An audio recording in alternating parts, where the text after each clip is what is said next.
ఈరోజు మన ధ్యానాంశం నిర్గమకాండము 40వ అధ్యాయము 36, 37 వచనాలు నేను చదువుతున్నాను. నిర్గమకాండము 40వ అధ్యాయము 36, 37 వచనాలు. 34 నుంచి కూడా చదువుతాను చూడండి. అప్పుడు మేఘము ప్రత్యక్ష గుడారమును కమ్మక యెహోవా తేజస్సు మందిరమును నింపెను. ఆ మేఘము మందిరము మీద నిలుచుట చేత మందిరము యెహోవా తేజస్సుతో నిండెను గనుక మోషే ప్రత్యక్షపు గుడారములోనికి వెళ్ళలేకుండెను. మేఘము మందిరము మీద నుండి పైకి వెళ్ళునప్పుడెల్లను ఇజ్రాయేలీలు ప్రయాణమైపోయిరి. ఇదే వారి ప్రయాణ పద్ధతి. ఆ మేఘము పైకి వెళ్ళని ఎడల అది వెళ్ళు దినము వరకు వారు ప్రయాణము చేయకుండిరి. ఇక్కడ మనకి తెలిసిన విషయం ఏంటంటే, పగలు మేఘస్తంభముగాను రాత్రి అగ్నిస్తంభముగాను ఉండి దేవుడు వాళ్ళని నడిపించుకొని తీసుకుని వెళ్ళారు. ఇప్పుడు ఈ మేఘము ప్రత్యక్ష గుడారాన్ని కమ్మినప్పుడు ఏమయ్యేదంటే, అదంతా కూడా యెహోవా తేజస్సు ఆ మందిరాన్ని కమ్మేసేదన్నమాట. అప్పుడు ఆ టైంలో అసలు మోషే కూడా ఆ గుడారంలోనికి కూడా వెళ్ళలేకపోయేవారంట. అంత తేజస్సుతో దేవుని యొక్క మహిమ వాళ్ళ మధ్యలో నివాసం ఉండేవారు. అయితే మేఘం ఎప్పుడైతే ఆ స్థలంలో నుంచి మూవ్ అయిపోతుందో వెంటనే వీళ్ళందరూ కూడా అక్కడ నుంచి కదిలిపోవాలి, వీళ్ళు కూడా వెళ్ళిపోవాలి. మేఘం వెళుతుందిలే తర్వాత మనం వెళదాం అనుకోవడానికి అస్సలు లేదు. ఆ మేఘం ఆగిపోతే వీళ్ళు ఆగిపోవాలి, మేఘం వెళితే వీళ్ళు వెళ్ళాలి. ఇది వారి ప్రయాణ పద్ధతి అని రాయబడి ఉంది ఇక్కడ. అంటే ఈరోజు మనం పరిశుద్ధాత్మ గురించి నేర్చుకుంటున్నాము. పరిశుద్ధాత్మ దేవునిలో మీరు ఎప్పుడైతే పరిశుద్ధాత్మ బాప్తిస్మం తీసుకున్నారో, యోహాన్ అంటాడు, నేను మీకు నీటితో బాప్తిస్మం ఇస్తున్నాను కానీ నా వెనక వచ్చేవాడు అగ్నితో బాప్తిస్మం ఇస్తాడు. అది చాలా ఇంపార్టెంట్. నీటితో తీసుకోవడం చాలా ఇంపార్టెంటే, అది సూచన మనము ప్రభువులోనికి వచ్చాము అనడానికి. పాతది గతించిపోయి నేను క్రొత్తగానే మరలా పునరుద్ధాన శక్తితో లేచాను అని చెప్పడానికి నీటి బాప్తిస్మం ఎంత ప్రాముఖ్యమో నిజమే. కానీ నా వెనక వచ్చేవాడు అగ్నితో బాప్తిస్మం ఇస్తాడు, అది చాలా ప్రాముఖ్యమైనది అన్నట్టు. ఎప్పుడైతే మీరు బాప్తిస్మం తీసుకున్నారో ఆ రోజు నుంచి పరిశుద్ధాత్మ ఆధీనములోనికి మనం అందరం వచ్చేయాలి. ఆయన అధికారానికి ఒప్పుకోవాలి. ఆయన మూవ్ అయితే మనం వెళ్ళాలి, ఆయన ఆగిపోండి అంటే ఆగిపోవాలి. అనేక మంది ఈ గైడెన్స్ లేక, పరిశుద్ధాత్మ స్వరము వినలేక, మరి అందరి సేవకులకి కూడా కృపావరాలు ఉంటాయి, వాళ్ళు మంచిగా మీకు గైడెన్స్ ఇవ్వగలరు అని మనం చెప్పలేం. ఎందుకంటే వాళ్ళకి దర్శనాలు ఉండకపోవచ్చు, వరాలు ఉండకపోవచ్చు. వాళ్ళకి బైబిల్ మాత్రమే, కొంతమందికి కేవలము బైబిల్ నుంచే ఆధారం తీసుకుంటారు. దేవుని యొక్క వాక్యం వాళ్ళు చదువుతూ ఉన్నప్పుడు ఏదో ఒక వాక్యం ద్వారా దేవుడు వారితో మాట్లాడినప్పుడు ఆయన నాతో మాట్లాడారని వాక్యాన్ని చూపిస్తారు వాళ్ళు. ఇంకా వాళ్ళు కనిపెట్టి ప్రార్థన చేస్తున్నప్పుడు దేవుడు కూడా వాక్యాన్ని జ్ఞాపకం చేస్తాడు వాళ్ళకి. ఇప్పుడు ఫర్ ఎగ్జాంపుల్ మనకు ఒక కార్యం జరగట్లేదు, మనం ప్రార్థన చేస్తున్నాం. మన మణి ఏమందంటే, ఇంటికి వెళ్ళిన తర్వాత నేను ప్రార్థన చేసినప్పుడు ప్రభువు నాకు ఈ వాక్యాన్ని జ్ఞాపకానికి తెచ్చారు. మీకా గ్రంథము నుంచి ఈ మాట, శత్రువా నేను క్రింద పడినను మరలా తిరిగి లేతును అనే మాట. మీరు ఇంకా ఆపకుండా అలా ప్రేయర్ కంటిన్యూ చేయండి, ఆ దుష్టుడు మనల్ని ఏమీ చేయలేడని అమ్మాయి నాకు మెసేజ్ పెట్టింది. అంటే అమ్మాయికి దేవుడు ఎలా మాట్లాడారు? వాక్యం ద్వారా మాట్లాడారు. ఇప్పుడు వాక్యము ద్వారా మాట్లాడతారు. ఇప్పుడు ఎలిజబెత్ ప్రార్థన చేస్తూ ఏమన్నదంటే, ఆవిడ నాకు కల దర్శనము ద్వారా నా తల్లి మరలా నడుస్తుందని నీవు చూపించావు కనుక నేను నమ్ముతున్నాను ప్రభువా అంది. ఆవిడకి ఎలా మాట్లాడారు? దర్శనము ద్వారా. అంటే దర్శనం డైరెక్ట్గా మనం ఇలా ఉన్నప్పుడు, ఇలా మోకరించినప్పుడు వచ్చేది డైరెక్ట్గా దర్శనం. అలా కాకుండా ఆవిడ కలగని, అంటే కలలో పడుకుని నిద్రపోతూ ఉండగా కలలో ఆవిడకి ఒక దర్శనం లాగా చూపించారనమాట. అది అందుకని ఆవిడ అలా మాట్లాడారు దేవుడని ఆవిడ అలా తీసుకుంది. కాబట్టి పరిశుద్ధాత్ముని యొక్క గైడెన్స్ అంటాం దీన్నే. మనం ఇది చెయ్యాలా, ఇది చెయ్యొద్దా, ఇలా వెళ్ళాలా, ఇలా వెళ్ళొద్దా. ఇంకా సంఘంలో 1000 మంది ఉంటే 1000 మందిని వరుసగా నుంచోబెట్టి పాస్టర్ గారు నిలవబడి అమ్మా నువ్వు ఇది చెయ్యి, నువ్వు ఇది చెయ్యొద్దని చెప్పడం చాలా కష్టం. మనందరికీ అందుబాటులో ఉన్నారు పరిశుద్ధాత్ముడు. ఎప్పుడైతే మీరు పరిశుద్ధాత్మ బాప్తిస్మం తీసుకున్నారో ఆ రోజు నుంచి మీ ప్రయాణ పద్ధతి ఎలా ఉండాలి? మేఘాన్ని అనుసరించే ఉండాలి. కానీ చాలామంది ఏం చేస్తారంటే, ఇష్టమైన వాటికైతే అనుసరిస్తారు, కష్టమైన వాటికైతే అనుసరించరు. అవునా కాదా? ఫర్ ఎగ్జాంపుల్ పెళ్ళిళ్ళు అనుకుందాం.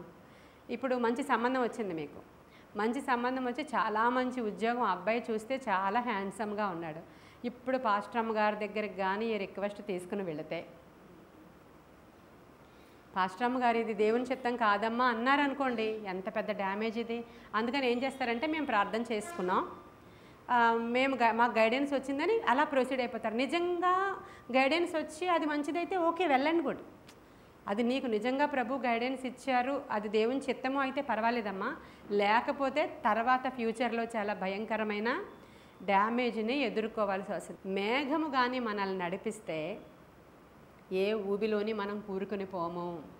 వాళ్ళల్లో ఎవరు కూడా అక్కడ చాలా పెద్ద డ్యామేజ్ జరిగింది, అక్కడ మాకు ఆ ప్రాంతానికి వెళ్ళకూడదని మాకు తెలియదు, ఆ గోతిలో మేము చిక్కుకుపోయాము, ఇక్కడ మాకు ఆహారం దొరకలేదు అనడానికి లేదు.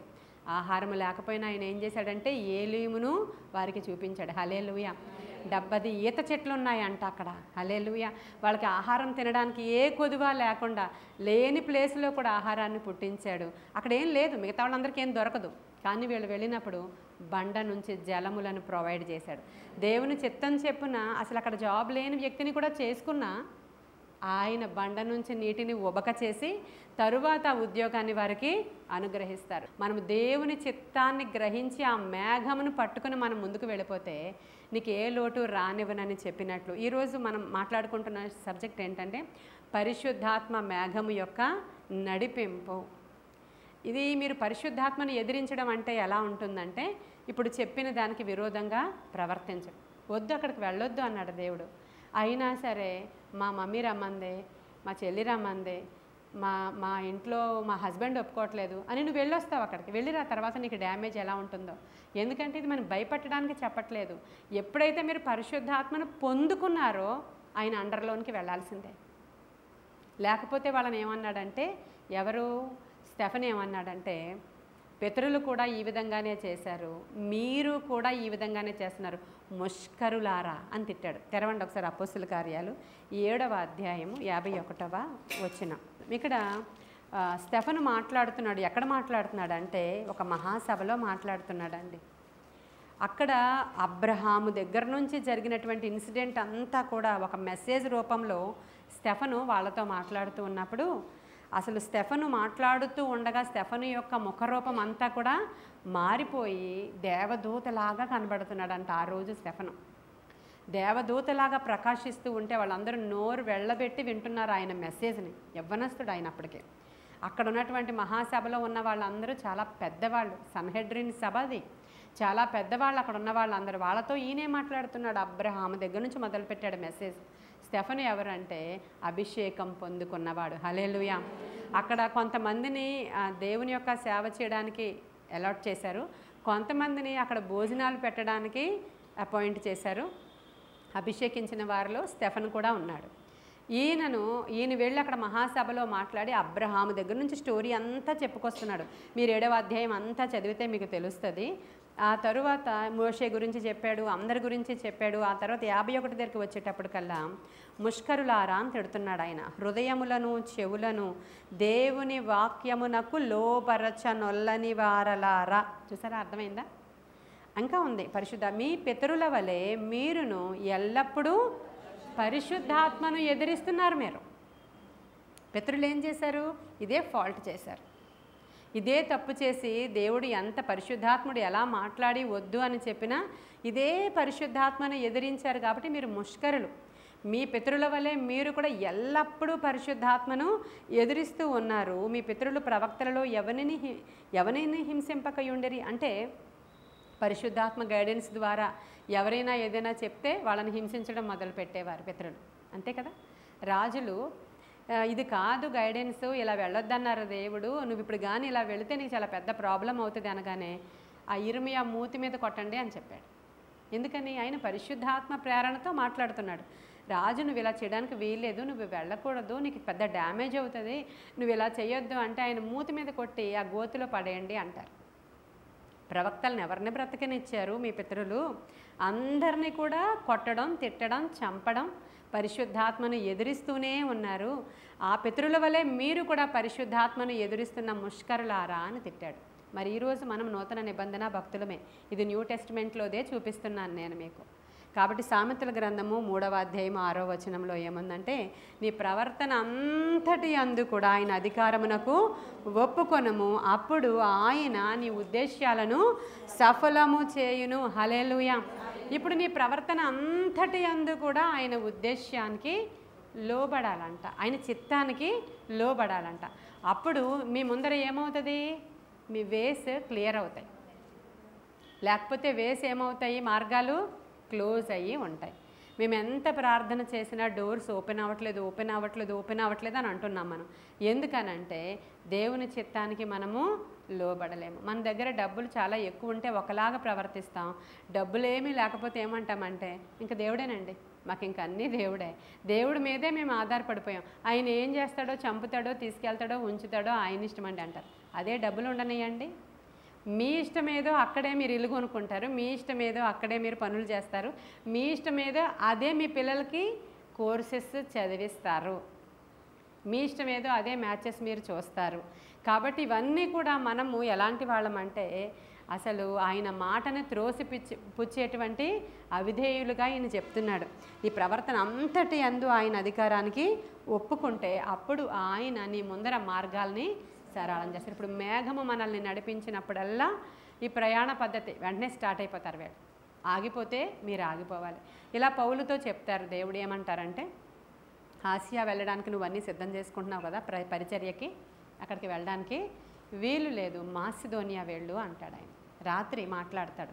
మాసిదోనియా డ్రెస్సింగ్లో ఉన్న ఒకడు వచ్చి ఆయన ఇలా మేము ఉన్నామని చెప్పి ఏదో ఏమంటారు సిగ్నల్స్ ద్వారా మాట్లాడతాడు ఈయనతో. అప్పుడు ఉదయాన్నే లేచినప్పుడు, అవును మాసిదోనియా డ్రెస్సింగ్లో ఉన్న వాళ్ళు వచ్చారు కదా. ఇప్పుడు మన మాసిదోనియా డ్రెస్సింగ్ అంటే ఇప్పుడు పాకిస్తాన్ వాళ్ళు ఒక రకమైన డ్రెస్ వేసుకుంటారు, ఇండియా వాళ్ళు ఒక రకమైన డ్రెస్ వేసుకుంటారు, కర్ణాటక వాళ్ళు ఒక రకమైన డ్రెస్ వేసుకుంటారు. తెలిసిపోద్ది కదా మనకి. కేరళ వాళ్ళు ఇప్పుడు మనకి ఏదైనా కళ వచ్చింది, మనం ఆ ఊరు వెళ్ళినట్లు కళ వచ్చింది, ఆ ఊరికి అక్కడ బోర్డు కనబడట్లేదు నీకు, కానీ అక్కడ అన్నీ చాలా కొబ్బరి చెట్లు కనబడుతున్నాయి, స్త్రీలందరూ కూడా ఏదో ఒక రకమైన డ్రెస్ ఉంటుంది, అలాంటి డ్రెస్ కనబడితే మీరు ఏమనుకుంటారు? రాత్రి నాకు కేరళ వెళ్ళినట్లు కళ వచ్చింది అంటారు. మీరు కేరళ అని రాసుందా అని అడుగుతాం అక్కడ.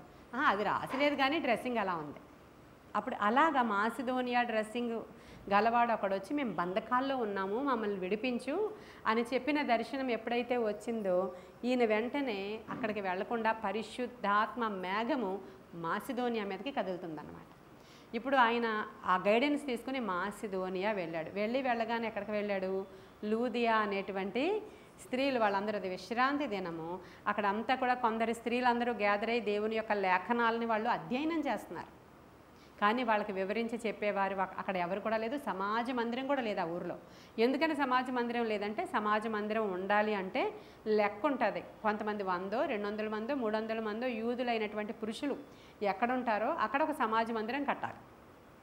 అంతమంది పురుషులు ఆ ఊరిలో లేరనుకోండి, అక్కడ సమాజ మందిరాలు ఉండవు. అంటే వాళ్ళ సొంత ఊర్లు కావవి, అక్కడక్కడ చెదరు ఉన్న వాళ్ళు చేసే పద్ధతులు అన్నమాట ఇవి. ఇప్పుడు మాసిదోనియాలో ఉన్నటువంటి అక్కడున్న యూదులు అంతమంది లేరు కాబట్టి అక్కడ వాళ్ళకి సమాజ మందిరము లేదు. వీళ్ళు ఒక చోట నదీ తీరాన కూర్చొని వాళ్ళు ఈ యొక్క వాక్యాన్ని, లేఖనాన్ని చూసుకుంటూ ఉంటే మన పౌలు గారు అక్కడికి వెళ్ళి కొంచెం సువార్త ప్రకటించగానే అక్కడ ఉన్నటువంటి లూదియా అనే స్త్రీ యొక్క హృదయము తెరవబడిందంట. ఆమె ద్వారా పరిచర్య తెరవబడిందంట. ఆమె ద్వారా ఆ ఊర్లో సంఘము తెరవబడిందంట. చూసారా ఎన్ని కార్యాలు జరిగాయో? మేఘము యొక్క నడిపింపు. అదే ఆసియా వెళ్ళొద్దు అని చెప్పారు. అదేవిధంగా బర్నబాని ఆ పరిచర్యకి పంపించేటప్పుడు మీకు చూపిస్తాను ఆ విషయాలన్నీ. బర్నబాని బర్నబా పౌలు వీళ్ళిద్దరిని కూడా పంపించాలి పరిచర్యకి అనుకున్నప్పుడు 13వ అధ్యాయం తెరవండి. అపోస్తుల కార్యాలు 13:2 చదువుతాను. వారు ప్రభువుని సేవించుచు ఉపవాసము చేయుచుండగా పరిశుద్ధాత్మ, నేను బర్నబాను సౌలును పిలిచిన పని కొరకు వారిని నాకు ప్రత్యేకపరచుడని వారితో చెప్పాను. అంతటా వారు ఉపవాసముండి ప్రార్థన చేసి వారి మీద చేతులుంచి వారిని పంపిరి. కాబట్టి వీరు పరిశుద్ధాత్మ చేత పంపబడిన వారై సెలూకయకు వచ్చి అక్కడ నుండి ఓడ ఎక్కి కుప్రకు. ఇదంతా పరిశుద్ధాత్మనే ఉంది అక్కడ. పరిశుద్ధాత్ముడు ప్రేరేపించారంట. ఏమని? బర్నబాని పౌలుని పిలిచిన పని కొరకు వాళ్ళని ప్రత్యేకపరిచి అభిషేకించండి అని చెప్పినప్పుడు వాళ్ళు ఉపవాసం ఉండి ప్రార్థన చేస్తూ ఉంటే గైడెన్స్ వచ్చింది.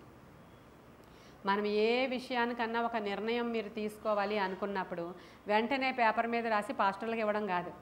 ఉపవాసం ఉండి ప్రార్థన చేసుకొని మీకు ఇంక గైడెన్స్ తెలియడం లేదు అన్నప్పుడు సేవకులకి ఇస్తే ఇమ్మీడియట్గా వాళ్ళ ప్రార్థనా గది వరకు వెళ్ళక్కర్లేదు, నేను ఇక్కడ నిలబడి ఉండగానే మీకు వచ్చేస్తుంది.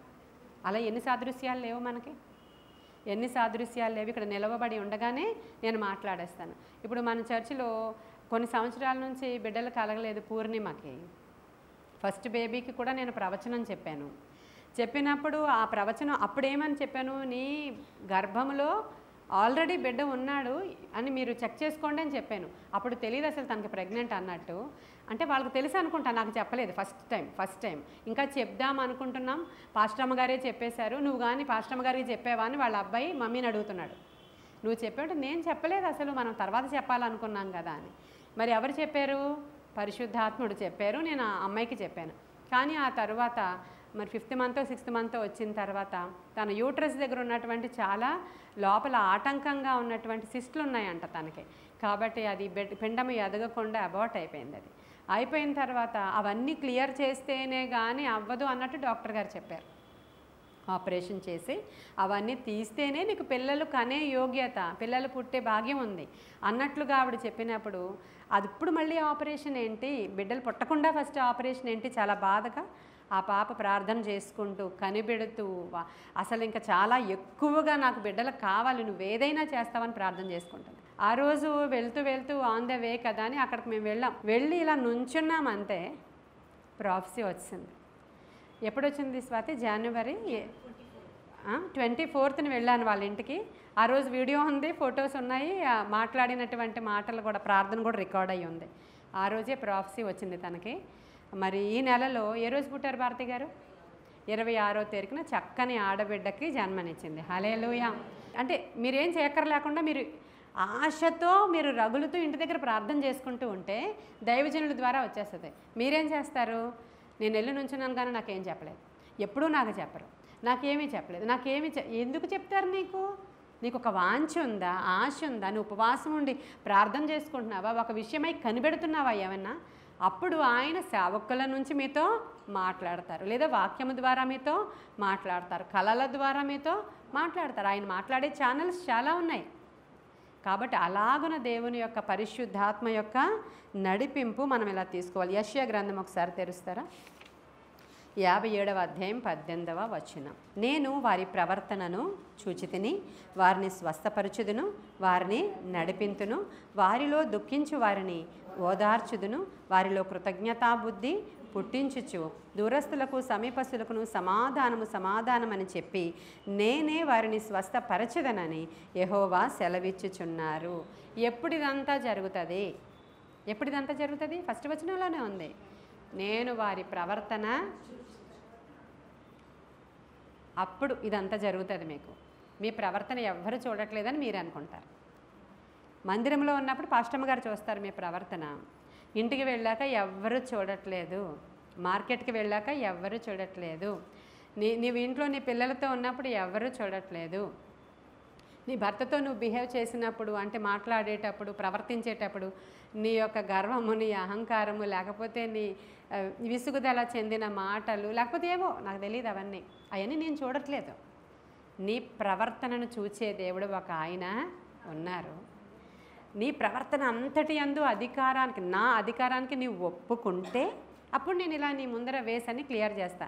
ఆయన ఎప్పుడు వాక్యంలో ఏం చెప్పారో అదే చేస్తారు. ఆయన వాక్యంలో లేని దాన్ని దేవుడు చెయ్యడు, మార్చడు, మార్పు లేనివాడు ఆయన. కాబట్టి ఆయన ఏం చెప్పాడు? నీ ప్రవర్తనలో నా అధికారానికి నువ్వు ఒప్పుకో అని చెప్పాడు ఆయన. ఆ మేఘం కదిలితే మీరు కదలండి, లేకపోతే లేదు. పరిశుద్ధాత్ముడు మీకు మూమెంట్ ఇస్తేనే వెళ్ళండి, లేకపోతే ఎంత పెద్ద ఈవెంట్ అయినా అది క్యాన్సిల్ చేసుకోవాల్సిందే, ఎంత పెద్ద ఫంక్షన్ అయినా క్యాన్సిల్ చేసుకోవాల్సిందే, ఎంత పెద్ద ప్రయాణం అయినా అది క్యాన్సిల్ చేసుకోవాల్సిందే.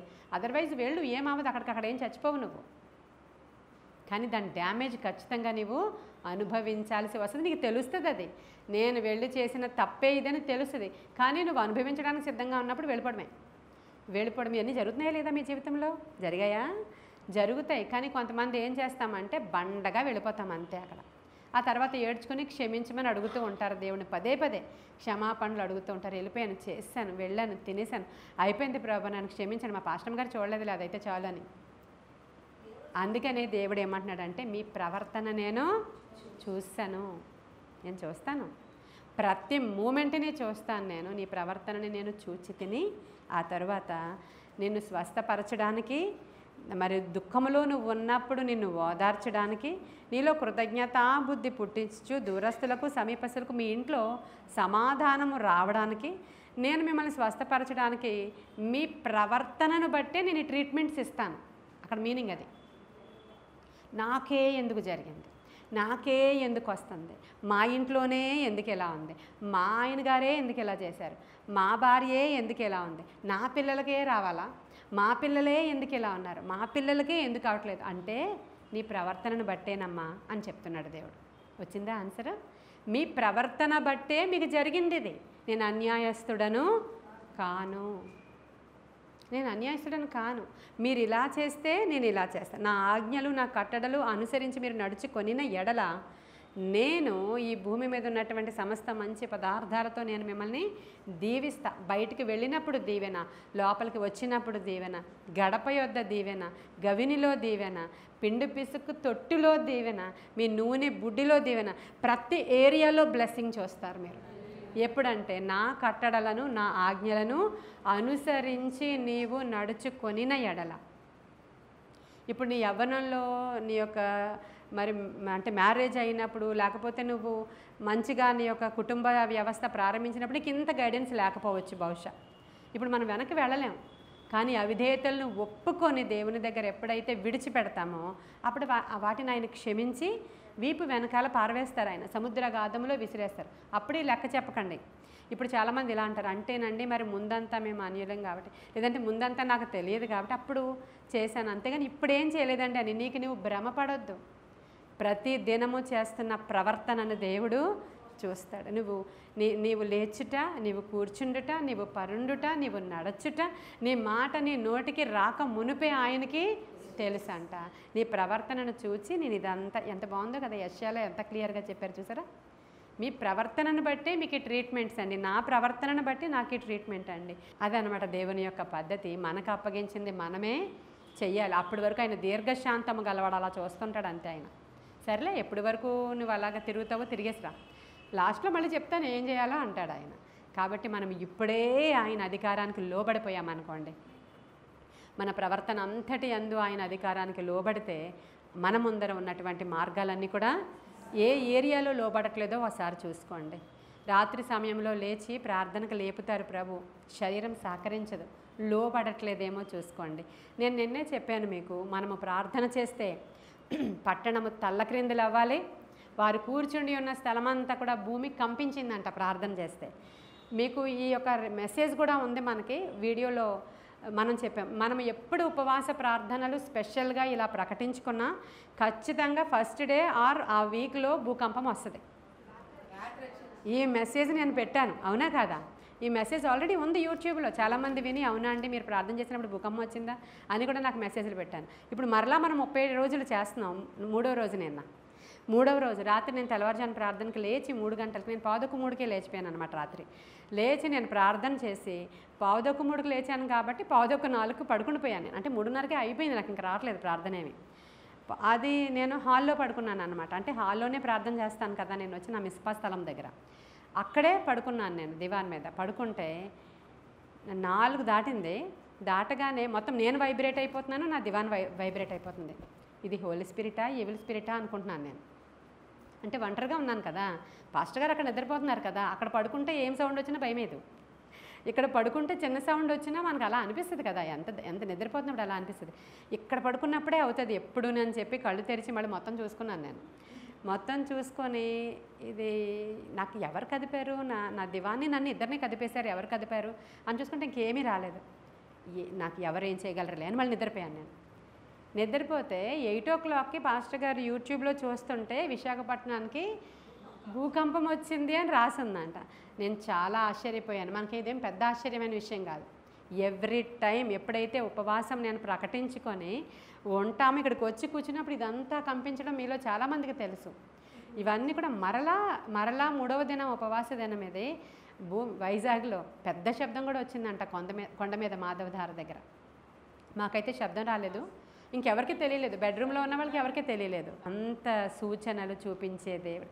వారు కూడి ప్రార్థన చేయుచుండగా వారు కూడి ఉన్న ఇల్లంతా కంపించిందంట శిష్యులు ప్రార్థన చేస్తున్నప్పుడు. చెరసాల సంఖ్యల దగ్గర వేరు, అది వేరు. ఇది కేవలం ఓన్లీ ఫాస్టింగ్ ప్రేయర్ చేస్తుంటే వాళ్ళు కూడి ఉన్న ఇల్లంతా కంపించింది. ఇలా మనకు అనేక సార్లు ఎవ్రీ ఇయర్ ఫాస్టింగ్ ప్రేయర్స్లో జరుగుతుందని చెప్తాను మీకు నేను. ఈ ఇయర్ అప్పుడే మూడవ రోజు వచ్చేసరికల్లా భూమి కంపించడం జరిగింది. చూసారా, మన ముందర అన్ని మార్గాలు. అంటే దేవుడు సజీవుడు, మన దేవుడు సూచనల ద్వారా మనతో మాట్లాడతాడు. ఇదిగో మరొకసారి సూచన కనపరుస్తున్నాను చూడు నీకు అని. ఎంత సమీపంగా ఉన్నాడు అంటే మన ప్రార్థనలు ఎంత గొప్పవో ఆలోచించండి. ఎలా వెళుతున్నాయో దేవుని సన్నిధికి, ఎలా రగులుతుందో ఉజ్జీవం.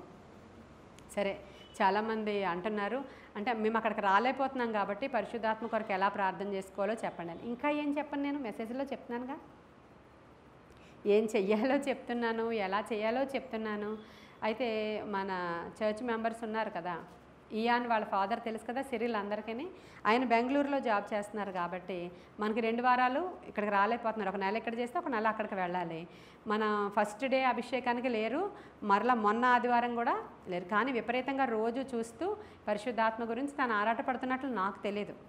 రాత్రి ఫోన్ చేస్తే నేను అన్నాను, బేబీ రిసీవ్ చేసుకుందో లేదో నాకు తెలియదు అంటే వాళ్ళు మిస్సెస్ తెలీదు, అడుగుదాం అనుకుని అడగలేదు అని అన్నాను. అప్పుడు అబ్బాయి అనుకున్నాడంట, నేను రిసీవ్ చేసుకున్నానో లేదో అడగట్లేదేంటి, బేబీ గురించి ఆలోచిస్తున్నారు కానీ నా గురించి ఆలోచించలేదేంటి అనుకున్నాడంట. తను అనుకుని ప్రార్థన చేసుకుని నిన్నటి మెసేజ్ విని పడుకుంటే రాత్రి ఆయన గట్టిగా చప్పట్లు కొట్టేస్తూ మనం ఇక్కడ ఎలా అయితే రిసీవ్ చేసుకుంటామో అలాంటి అనాయింటింగ్ రిసీవ్ చేసుకున్నాడంట. ఎర్లీ మార్నింగ్ ఎప్పుడూ లేదు. బెన్నిహిన్ గారి మీటింగ్లో పాటలు పాడడానికి వెళ్ళిన అబ్బాయి నాకు ఎప్పుడూ కూడా ఇలాంటి ఎక్స్పీరియన్స్ లేదు అని చెప్పాడు. ఇది వెరీ ఫస్ట్ టైం నేను ఎక్స్పీరియన్స్ చేస్తున్నాను. రాత్రి అనుకున్నాను నన్ను గురించి అడగలేదేంటి అని. అప్పుడు నేను చెప్పాను, నువ్వు లేవు కదమ్మా ఆదివారాలు ఇక్కడ, అందుకే అడగలేదు నేను అంటే, ఎవ్రీడే వింటున్నాం కదా మేము, అసలు ఎంత నాకు చాలా ఆశ్చర్యంగా అనిపించింది రాత్రి అని తను ఆ సాక్ష్యాన్ని పంచుకున్నాడు. చూడండి ఎంత బాగుందో. అంటే ఇక్కడ మనమే కాదు, పరిశుద్ధాత్ముడు, ఆయనకి ఏమైనా లిమిట్స్ ఉన్నాయా ఏంటి? ఆయనకి ఏమైనా లిమిట్స్ ఉన్నాయా? ఆయన ఎక్కడైనా ప్రవహించగలరు. మాటతో మహిమలు చేస్తాడు ఆయన. హల్లెలూయా. అద్భుతాలు చేసేవారు మనతో ఉన్నారు. పరిశుద్ధాత్మ అభిషేకపు శక్తి అది పట్టణాన్ని తల్లక్రిందులు చేస్తుంది. ఆ షకీనా గ్లోరీ బయటికి దిగొచ్చిందంటే దేవుని విరోధ శక్తులు అంతా లైన్గా నుంచోవలసిందే.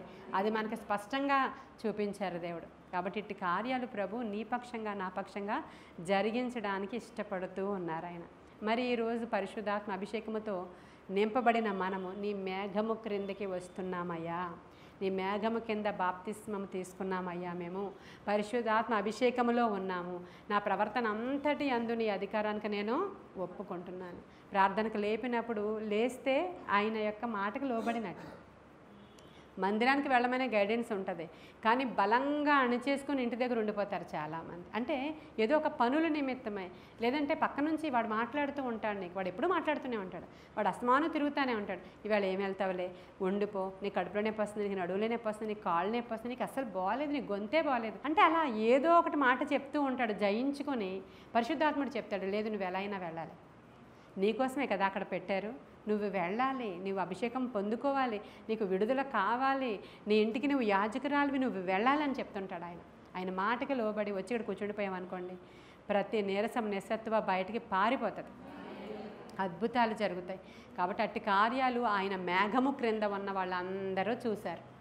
మిరకల్స్ చూశారు వాళ్ళు. ఆ రోజు వాళ్ళు ఎన్నెన్ని మిరకల్స్ చూసుకొని వెళ్ళారంటే అసాధ్యమైన దాన్ని సాధ్యపరుచుకుంటూ దేవుడు వారిని నడిపించుని తీసుకుని వెళ్ళిన అదే దేవుడు నేడు మనతో కూడా ఉన్నాడు. ఈ పౌలుని ఆ పరిశుద్ధాత్మ మేఘం ఎలా నడిపించిందో ఇందా చూసాం మనం, ఆయన్ని ఎలా నడిపించిందో. మరి దేవుని మందిరములోనికి మనం ఎలా ప్రవర్తించాలో, మన ప్రవర్తన అంతటి మీద కూడా ఆయన అధికారిగా ఉన్నాడు. మందిరంలోనికి పోయినప్పుడు నీ ప్రవర్తన జాగ్రత్తగా చూచుకో అని ప్రసంగి చెప్పాడు. రాజైన ఉజ్జియ బాగా గర్వించాడు, డబ్బులు వచ్చేసాయి, రాజు అయిపోయాడు, చాలా గొప్ప రాజు అయిపోయాడు. అందుకని బాగా గర్వించి సేవకులు ఏం చేస్తారో అది చేయాలనుకున్నాడు ఆయన. నీకు డబ్బులు ఉండొచ్చు, పరువు ఉండొచ్చు, నీకు వాక్చాతుర్యం ఉండొచ్చు, పాటలు పాడే కెపాసిటీ ఉండొచ్చు, నీకు బైబిల్ అంతా తెలిసి ఉండొచ్చు, నూరంతల పరిశుద్ధాత్మ అభిషేకం కూడా ఉండొచ్చు. కానీ కాలింగ్ ఉండాలి కదా, నీకు సేవకుడు పిలుపు ఉండాలి కదా. అది లేకుండా బలిపీఠం దగ్గరికి వచ్చి నీకు ఏ పని ఇచ్చారో అదే చేయాలి నువ్వు. ఆయన అక్కడికి వచ్చి యాజకులు చేసే పని చేశాడంట. అతని ప్రవర్తన గర్వంతో ప్రవర్తించాడు. అప్పుడు ఇమీడియట్గా ఏమైంది? ఆయనకి కుష్ఠరోగము, నొసల మీద కుష్ఠరోగము ఆయనకి వచ్చేసింది. అది ఓల్డ్ టెస్టిమెంట్. న్యూ టెస్టిమెంట్లో మన మందిరములో మన ప్రవర్తన సరిగా లేకపోతే మందిరములోనే ఆశీర్వాదం ఉంది, మందిరములోనే శాపం ఉందని రాయబడి ఉంది. మందిరంలోనే రెండు ఉంటాయి కాబట్టి ప్రవర్తన సరిగా లేకపోతే ఆశీర్వాదానికి బదులుగా అనవసరమైనటువంటి కీడులు మనం కొని తెచ్చుకున్న వాళ్ళము అయిపోతాం. కాబట్టి న్యూ టెస్టిమెంట్లో కృప ఉంది మనకి. కృప, ఆ కృప ఏంటంటే అననీయ సప్పీరాలు సేవకులతో మోసం చేసి అబద్ధములాడి అక్కడికక్కడే ఎందుకు చచ్చిపోయేలా దేవుడు చేశాడంటే ఆది సంఘానికి ఒక భయం పుట్టించడానికి. పరిశుద్ధాత్మను ఎందుకు ఎదిరించారు అంటాడు పేతురు, అంటాడు కదా, అక్కడ ఉంది కదా మాట. పరిశుద్ధాత్మతో ఎందుకు మీరు అబద్ధం ఆడారు, దేవుణ్ణి ఎందుకు ఎదిరించారు మీరు, ఆయనతో అబద్ధం ఆడడం ఏంటి అని అడుగుతాడు ఆయన. కాబట్టి ఎందుకంటే ఆయనతో అబద్ధం ఆడితే ఇదిగో ఈ విధంగా జరుగుతుంది అని ఆది సంఘానికి ఒక భయము పెట్టడానికి దేవుడు చేశాడు. ఈరోజు ఇలా చేయగానే అలా చచ్చిపోం, కానీ కృప మనల్ని ఆవరించి ఉంది కాబట్టి ఈరోజు ఇలా ఉన్నాం మనం. ఎంత అవిధేయతలు, ఎంత చేతకానితనము, ఎంత నిర్లక్ష్యము, ఎంత దేవుని యొక్క పనుల ఎడల అలక్ష్యము. మనకి ఇష్టమైతే ఇష్టం, కాకపోతే లేకపోతే మనకు టైం ఉంటే మనకు టైం లేకపోతే ఆ కాళ్ళు సరిగ్గా ఆడుతున్నాయి, చేతులు సరిగ్గా ఆడుతున్నాయి, కళ్ళు రెండు కనబడుతున్నాయి, మనకు అంతా మంచిగానే ఉంది. అయినా సరే రాలేకపోతే 2 కళ్ళు పని చేయలేని వాళ్ళు 1000 పాటలు రాసినటువంటి ఒక స్త్రీ ఉంది. 2 కళ్ళు కనిపించేవి ఆవిడకి, 1000 పాటలు రాసింది ఆమె. ఇలాంటివి కాళ్ళు చేతులు లేవు నిక్కు ఉజీకి, అవునా కదా. ఆయన ఏం చేశాడు? ప్రపంచం అంతా తిరుగుతూ సువార్త ప్రకటిస్తున్నాడు.